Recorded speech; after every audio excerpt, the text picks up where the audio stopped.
I don't need this. I just have one thing to announce. We sent, the Rhode Island Tea Party sent 3 buses down to D.C. There were 20,000 people at that. Now contrast that with the pro-universal healthcare rally that took place in Lieberman's office this afternoon, where they carried off a bunch of people, like 3 old people, the leftist protesters. I guarantee you, the people from the anti-Obamacare group were clean, fastidious, and respectful, and will come back and report great success. So, thank you.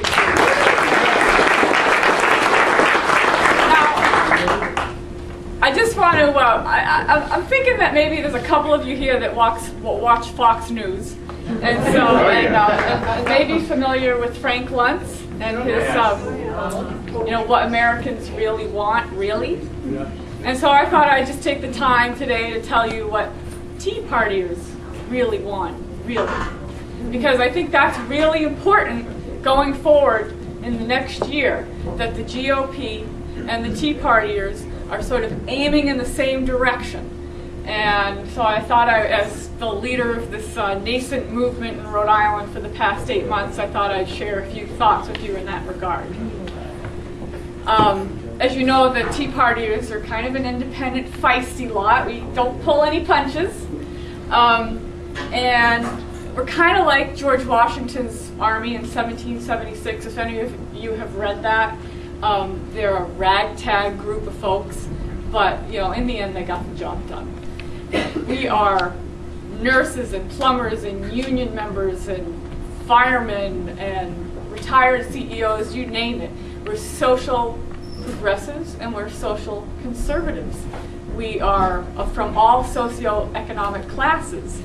We're old and we're young. We kind of are every man Rhode Island, every man and every woman. We're regular Americans, but we're not average Americans. And that's an important point to make. This is why we're a little different. We've got this passion that's born of a visceral reaction against this government intrusion into our lives. It's something that we feel deep down in our core.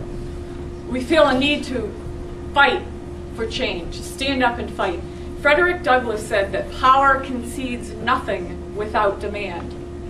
We won't sit back and take it anymore. If we don't like how our elected leaders vote, we will get in their faces. This is a group you want on your side. The Tea Partiers are, regardless of our individual levels of formal education, they know their stuff. They go to these town hall meetings and they will go head to head with our elected leaders because they have read the bills. It makes me proud. It really makes me proud to see this. We're fully engaged, and we fear that our country is being fundamentally transformed, and our children's futures are being sold down the river. We know that knowledge is the ultimate weapon. And without question, members of the Tea Party are patriots who love their country. That's above all.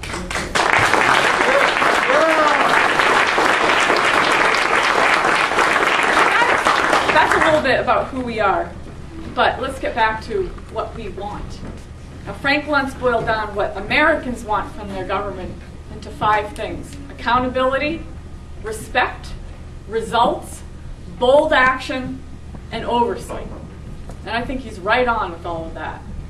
But the Tea Party can state what we want in just one word, and that is freedom. Freedom.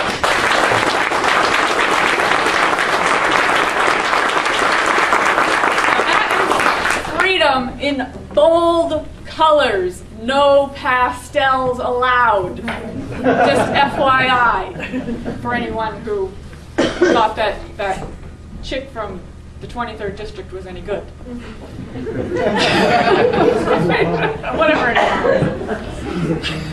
We want freedom from high taxes, from out-of-control government spending, from burdensome regulations.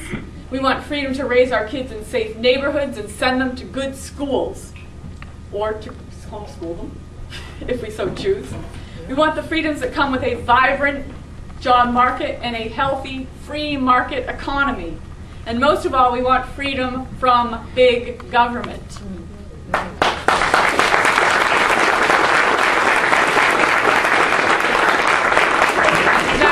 Right now, Rhode Islanders are kind of feeling like, you know, in Scrooge, that guy Jacob Marley, you know, Scrooge's business partner who was like walking around with the chains for eternity, you know, that's what we are. We're walking around these chains, but the chains have been put on us by our government.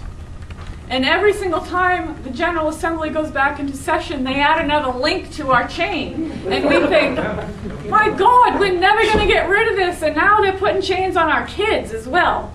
Because these unfunded liabilities going into the future as far as we can see, and these deficits as far as the eye can see, are completely unsustainable. And so people feel burdened. They feel down. And that's what we need the freedom from. A lot of Rhode Islanders don't even recognize these burdens because they've lived here all their lives and they think this is normal. I'm telling you, this ain't normal. So just being from New Hampshire, I can tell you that that's the case. So my charge to the Republican Party, and in particular to those running for office, is please paint a bold vision of Rhode Island for us. A Rhode Island in which the people's chains are lifted and we can really taste freedom for the first time. Freedom to live and breathe and prosper. Describe to us how you will restore our freedom. We want to know. We don't want platitudes or just simple concepts. We want details, and we want you to be bold. We want you to drop bombs, because that's what needs to be done here. It needs to be big change. It's going to take guts and vision, but that's what the Tea Partiers demand. And if you can do this, you will harness an army of true believers, because real freedom is what the Tea Partiers really want. Really.